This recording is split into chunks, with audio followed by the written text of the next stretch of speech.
کسی نے ایک سوال کیا ہے، اگر کسی کا گھر بہت چھوٹا ہے، صرف پلنگ کی ہی جگہ ہے، تو مجبوری میں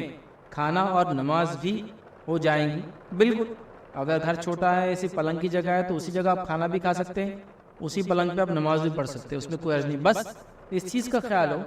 کہ فقہا نے گدے پہ سجدہ کرنے سے منع کیا۔ اس کا ریزن ہی ہوتا ہے گدے پہ سجدہ کرنے کا کہ اعضا ٹکتے نہیں، برابر گدا سافٹ ہوتا ہے اور کدھر بھی آدمی جھک جاتا ہے، سر ڈالے تو ناک اٹھ جا رہی، ناک سر گزا، سانس لینا نہیں جا رہی، اس وجہ سے منع کیا ہے، ٹھیک ہے؟ تو لہٰذا پھر کیا کریں، گدے کو رول کر دیا کریں کھانا کھانے تک، اس کے بعد آپ وہ کڑک ہو جاتا ہے نیچے کا پارٹ، اور اس پہ نماز وغیرہ یا پتلی چادر ڈالے،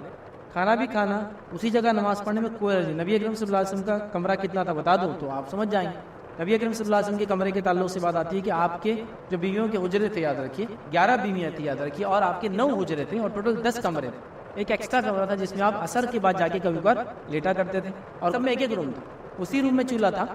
اسی روم میں چکی تھی، اسی روم میں سوتے تھے، وہی روم مہمان کھانا بن جاتا تھا۔ جیسا کہ کوئی گیسٹ آ گئے تو آپ صلی اللہ علیہ وسلم کی زوجہ پلٹ کے بیٹھ جایا کرتی تھی،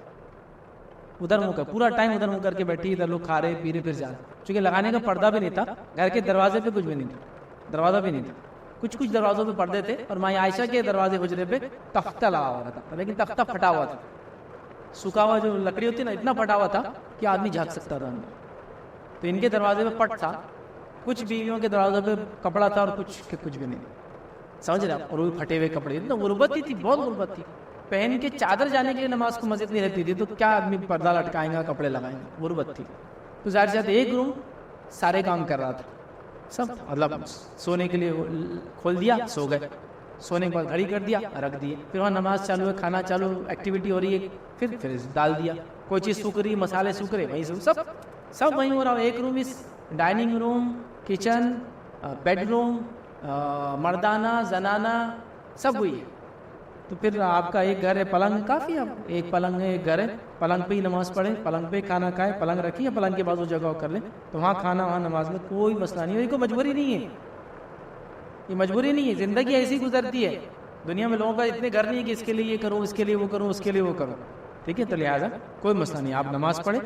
وہیں کھانا کھائیں، صرف اتنا ہے کہ گدا کرو تو پلٹ دے، ورنہ سجدے میں جو ہڈیاں ٹکنا، حدیث الفاظ، سر ہے، ناک ہے، دونوں ہاتھ ہے، دونوں گھٹنے اور دونوں پنجے ہے، یاد رکھیے اتنی ہڈیاں ٹکنا چاہیے، ان میں سے کوئی بھی اٹھنا نہیں چاہیے نماز کی حالت میں، سب چیزیں لگنا چاہیے زمین پہ، یاد رکھیں۔ تو بس اس کے لیے آپ گدا موڑ دیں، باقی کوئی انشاءاللہ ایسا نہیں۔ ہاں اگر سوال یہ ہے کہ اسی پلنگ پہ سوتے ہیں، اسی پلنگ پہ انسان رہتا ہے، اسی پہ زندگی گزارتا، میاں بیوی بھی اسی پہ سوتے ہیں، اس سے نماز کا کوئی لینا دینا نہیں، دور دور تک